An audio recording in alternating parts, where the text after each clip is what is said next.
Right. Let's take this here. Thank you much. All right, everybody ready to go? All right, so thank you everybody for coming down here. Here we are in the 4th of July weekend. You know, we got to remember it. This is America's birthday. This is something to celebrate. This is some people that celebrate all over the country. And here in St. Louis, right behind us, the beautiful arch. Great show last night. Even the night before, we had fireworks. No hitches or anything that happened 2 nights ago. Last night, some of the things that we expected might happen. We gave warnings of what would happen, and we didn't want to repeat of some of the things that happened last year. And where you're bringing juveniles coming down with fireworks and sometimes doing things that young kids do without adult supervision. And when that happens, some bad things can happen when you're playing with fireworks, and especially the type of fireworks I'm seeing this day and age. It's one of the things that I talk about with all the police chiefs across the United States. We are all dealing with this. This is not a St. Louis issue. We're all dealing with, but it is a St. Louis issue, and we have to make sure we put the best plan in place. But these kids are getting on social media. They're having, it's called fireworks war. They get on, they coalesce, and other kids follow to watch this type of thing. And then sometimes they get, that's the things that hit on social media, but it actually in a negative way, and it takes away from all the good things that happen. Thousands of people being down here. All went home, came in, had a safe time. And I'll get into some of the things that we had to do last night. But if I can, I just got a phone call a little while ago, and it was unsolicited from Brad Dean. He's our new president of Explore St. Louis. Now he has the tourism, he has everything, the convention center. And I don't know if you know this, but the Seventh-day Adventists are here for their week-long convention. Now there's going to be close to 100,000 people, and a 50,000 I've just been in here the last couple of days, and they fill the dome up. Not one complaint. Actually, such positive things about the things that this city's doing, what this police department's doing, what this fire department's doing, with the emergency medical service, and then it's an unsung hero out there that helps us out with a lot of things. City Tow. They actually help us with a lot of things to move things around, and they're out here standing shoulder to shoulder with us. If you've been out here, you see us standing next to the police officers as we're dealing with some of the issues that shouldn't take away from all the great things that are happening. It's all the great things that are happening. But that being said, we have to prepare in a proper way. And if you've been here the last couple of nights, and you'll see the same thing tonight and tomorrow night, we are prepared for when juveniles will come down. They'll come down with fireworks in groups, and they'll try to start doing things that are going to put themselves in danger and other people in danger. You've heard Mitch McCoy, our public affairs officer. You heard myself and the fire chief talk about it last week, about the dangers of the fireworks and what they can do to each other, they can do to other people. So we're not going to have that anymore. We're going to hold the guardians and the parents accountable to the individuals that are coming down that are being dropped off in large numbers. I'm saying hundreds, but we had thousands here. So we're in a large swath of area. You can see the area that we have to cover. It's more than a mile radius. And these men and women of the St. Louis Metropolitan Police Department have been working since the EF3 tornado. The EF3 tornado, 12-hour tours, double shifts, since May 16th. And on top of that, the protests that we've had down here, thousands of people marching through the streets safely, maybe trying to take over the highways. We stopped them from doing that. We try to keep people peaceful. We've had, last week, we had Pride. We had a beautiful parade down here. We had events that were happening that were fenced, that were west of Tucker. No problems. And then we had some issues up over in the Grove. And we handled them, and the officers handled them as well as expected, and also with some injuries. But we're going to continue to work on those things. But if you're going to come down and you're going to try to ruin events, we are going to hold the juveniles or young adults accountable, and we are going to hold the people, the parents, and the guardians. And if Mitch talked to you about this already, we had over 60 arrests last night. And we had a reunification center. You like that word, reunification, because not everybody went over to the Juvenile Justice Center. They didn't earn that, but they earned enough to put themselves in harm's way, and parents that allowed them to put themselves in harm's way. And arresting those individuals or taking them to custody, we had to make sure we kept this place safe. The fireworks, the amount of guns that we recovered off to some of these kids. But think about this. We had one parent that came down, took the summons, grabbed their child, and then drove them right back up here, dropped them off, let them go out with fireworks, and then we rearrested them again. I don't know about you, but that is not the way we should be supervising our children. There were a lot of parents that were upset. Maybe that's a signal to make sure we keep an eye on them. Some laughed it off. Those are the ones I struggle with, because those are the kids that are going to get in further trouble as they get older. Our job is to keep this place safe. We had a good plan in place. We were out here to 5 or 6 o'clock in the morning. All through the night, we'll do the same thing as necessary, and we'll continue to do it on Sunday. And we'll try to do this for every single event that's happening. And if we push things over to Washington Avenue, we're going to make sure we keep that going as well and keep everybody safe. But these type of explosives that they're using can cause damage. They can cause fires. We had a dumpster fire last night from these things, and Chief Jenkinson had talked about last week of this hot weather and the things can happen. And some of those things came to fruition, and they had to put out some of those. But all in all, I want to say, let's look at the positives that's happened. Let's not take away from a great weekend and a continued great weekend what St. Louis is about, what I see coming from other cities. And I don't want that really to be the narrative. That's a part of the things that we did necessary work, and that we're trying to change. We're trying to change how people come down here, behavior.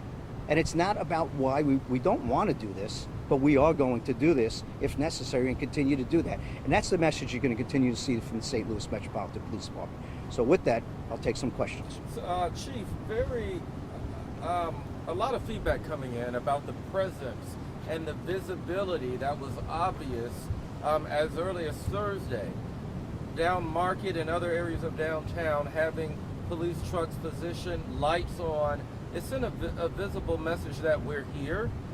What did it take to make that happen? Did you have to move staff around? Did you have to pull people from other shifts? What did it take? Well, on every major event, we always cancel days off. That's part of the things and contractual things. I don't want to give away our whole operational plan. You can understand people are watching this that might adjust to us, but they will, and we'll adjust back. Our officers, they're giving up time with their families. Their days off are canceled, just as it's been done since May 16th, that we've been doing things.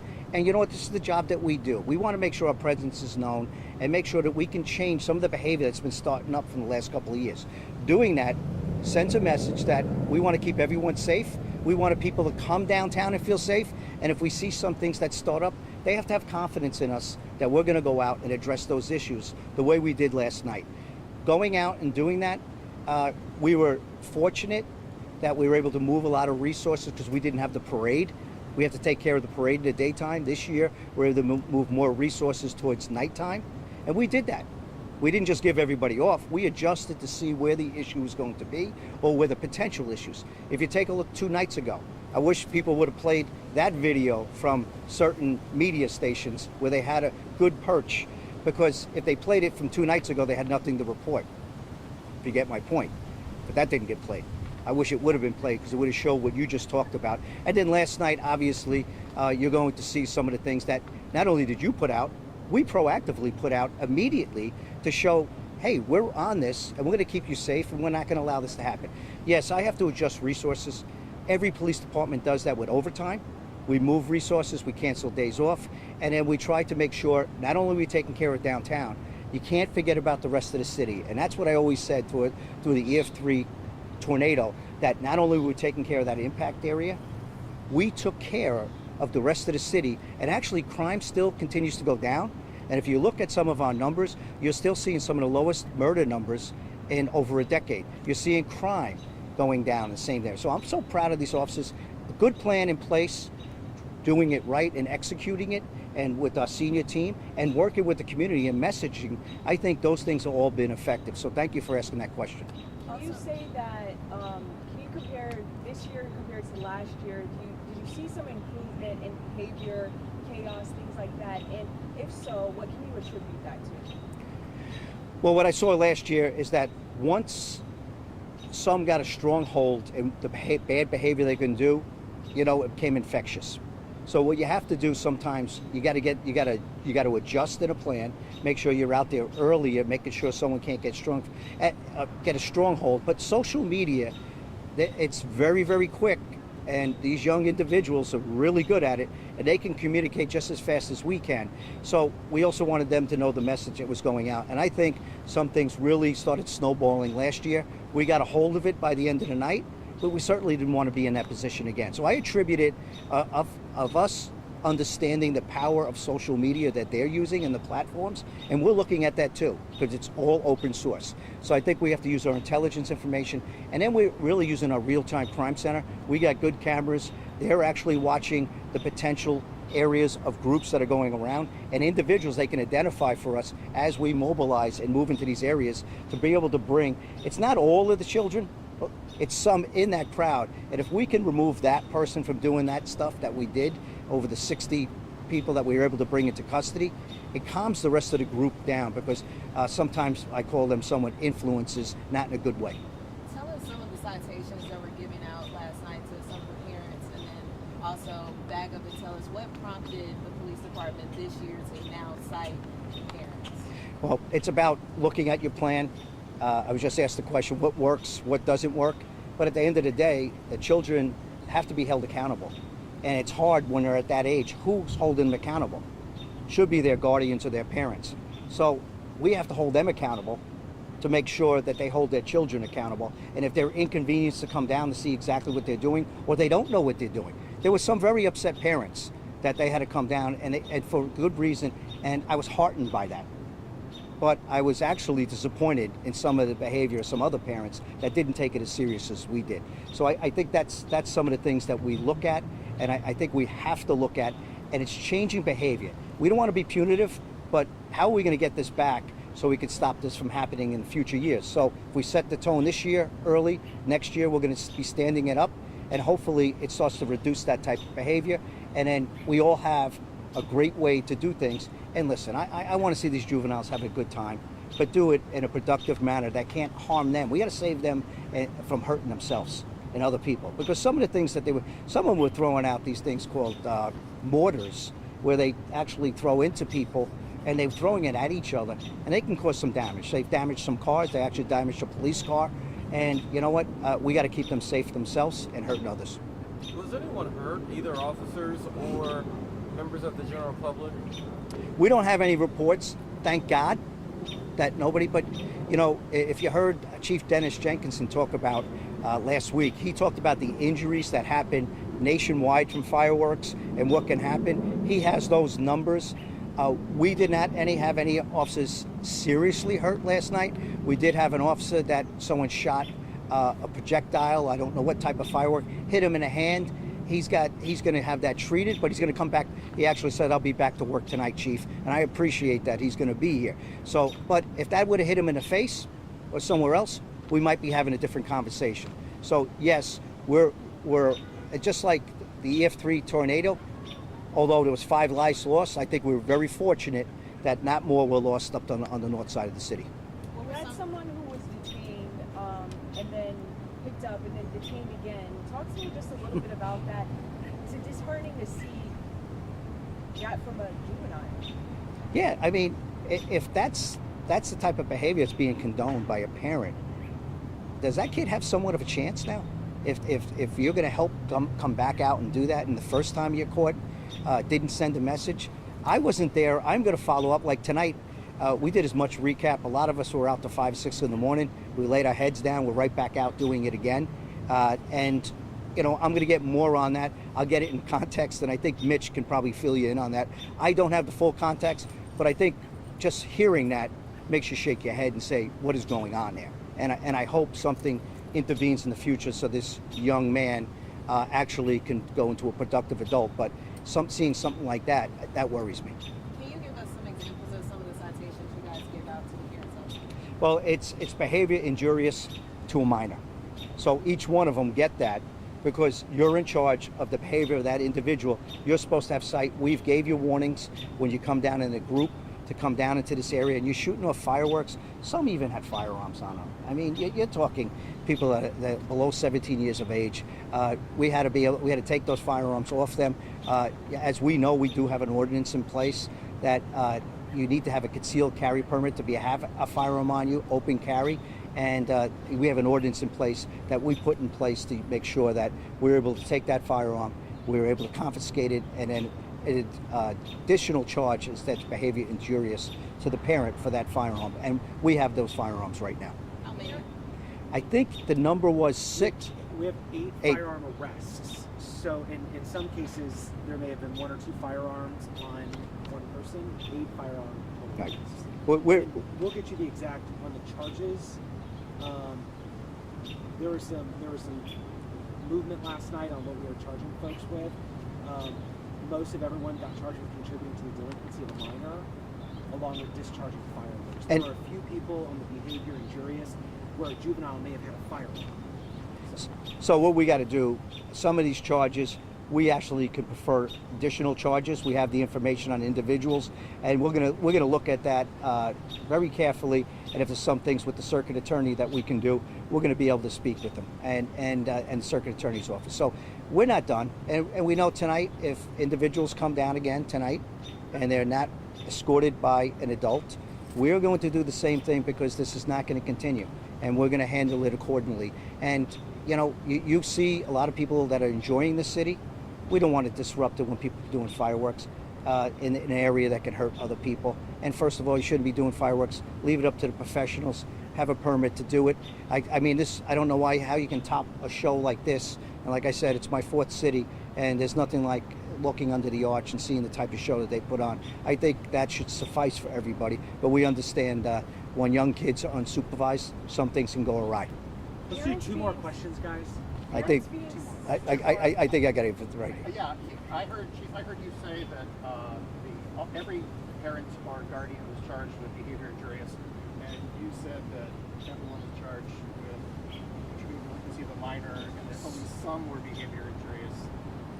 I'll get you the exact thing. It- It has to do with if there's a firearm. We'll get you the exact words. You know what?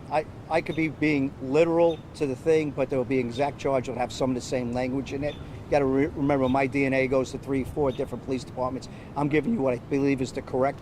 If it's off, we will make sure that you understand the context of what I'm talking about. There is a summons to that holds the parents accountable. I'll get you this correct statute, but I believe that's the language. Mitch and I will shore that out. And could you also address what charges that the juveniles themselves were cited? Well, the juveniles itself, We'll get you. we'll get where if they had additional charges and possession of fireworks and everything else, we're still tallying a lot of that up. They've all been released back to their parents unless there was a specific charge we'd had to take to the Juvenile Justice Center. They were ready for anyone that we had to, but we had that reunification center, as I'd like to say. I don't know if that word's been used here, but we connect them back with their parents, and then we should be starting to look at some of these kids, what type of other services does that family need, and these children to be out here that late at night and doing the type of things they have. Because we just don't want to be punitive. We want to help them be successful. And those are the type of things a police department should be doing, working with social services and other city services. Any other questions? Chief, there was a shooting around 3 this morning, fatal, a couple of others critical. Anything you can share about that investigation? Yeah, and thanks for asking that question, because I think it was conflated into stuff that was happening downtown. It had nothing to do with the downtown type of activity we're happening. It happened north of downtown, still in the 4th district, but it had nothing to do with the activity we were dealing with. One turned out to be a murder, and then we have a couple of injuries. As every shooting we do, we're up on it, looking video. Homicide detectives are looking at it, and then if we have any more information on that, we'll certainly get it out to you. It's early in the investigation. Really quickly, parents being cited, is this something we're going to see long-term past this weekend in relation to juvenile crimes in general? I'd like to take a very good look at that. I'd like to say this is a starting point, and I also like to say I like to let people know what might be coming so it's not a surprise. So I think the more we're talking about it, I think it's a great idea that we take a very strong look at that, because we can't continue down the road with some of it. And it's still a small percentage. Let's not put everybody in one basket. But the ones that are showing themselves with the highest propensity of doing this, that's the ones that are showing their hands and the families. We better get them help. And it's not all of them. So let's not, some kids did come downtown and they weren't part of that. So I don't want to paint everybody with a broad brush, but certainly the ones that did were in pretty good numbers. That certainly caused us to pay a lot of attention to it. And that's why you saw us out here till 4 or 5 in the morning. And you'll continue to see us We're going to still have the same thing. You'll start seeing some of the same things, maybe not to the greatest effect, but we will be out there. We use undercovers, we use plainclothes officers, we use uniform officers, and sometimes we even use confidential informants. We use open source, we use intelligence, we use our real-time crime center, we use the cameras, we use surveillance technology that helps keep all of us safe in a safe way without violating people's civil liberties. Just a couple of things that I just wanted to point out. As the chief mentioned, there were at least 45 juveniles arrested. The youngest of the juveniles is 12 years old from Florissant. And then, as the chief mentioned, one juvenile was taken into custody twice, and their parent was called and had to pick them up both times. Of the 60 arrests, at least 8 stem from firearm arrests. And then to the question related to charges, everyone in juvenile-wise, most of those parents got charged with contributing to the delinquency of a minor. There were some instances where, as the chief mentioned, individuals were charged with behaviorous injurious. That would be if a firearm was found on a juvenile, which was the case last night. There were firearms found on young people. So we will get you some of those numbers. But in addition to the contributing to the delinquency of a minor, there were several individuals that were cited for resisting. There were several individuals that were cited for either possession or discharging fireworks within the city of St. Louis. As you can imagine, we will work with the courts along with the circuit attorney's office on all those charges. We're still sorting a lot of that out, so I don't have exact numbers on how many people were cited, who is getting what citation. Obviously, this is something new for us as a police department to be citing parents, but they certainly got the papers last night, and they're going to be getting them again tonight. So in the meantime, bear with us as we sort through who's actually going to be charged with resisting arrest. So as you guys noticed last night, SLMPD social media seems to be the place to be at when it comes to updates on kids breaking the law. And so if you parents, if you see your children on our social media accounts, start heading to the Reunification Center. Thank you, guys. Thank you so much. Thank you. Thanks, guys. Appreciate it. We'll be out here 6 o'clock. PIOs will. And so if there's things, email media@slmpd.org. And then if we just want to do or try to do a media availability at some point later tonight, it's just an heads up on screen. We might end up doing something later tonight. So if I'm going to be out here till midnight, you guys should be too. Everybody have a great 4th. We're not sharing that. That's we don't want anybody camped out. We got juveniles coming. Gotcha. It's off-site. Okay. Thank you. But they're calling their parents, telling them. Did you say how many were in relation to the fireworks? How many you have? Do you guys have that number? Yeah, but I don't want to give the exact number out because we're still like. It could change. Okay. Yeah, thank you, Derek. And you're not Mitch McCoy. Yeah, okay. I'm But confused. my last name's Harp. I always because I've three other people. Oh, okay. 'Cause I saw that and I'm confused. Okay. All right. Thanks. Okay, and then lastly, do you guys have like a 45-minute time limit? Was that it based on different Yes. times? If we arrested or took a juvenile into custody after midnight, parents had 45 minutes to get their children or they to get a citation. But I don't know. That is.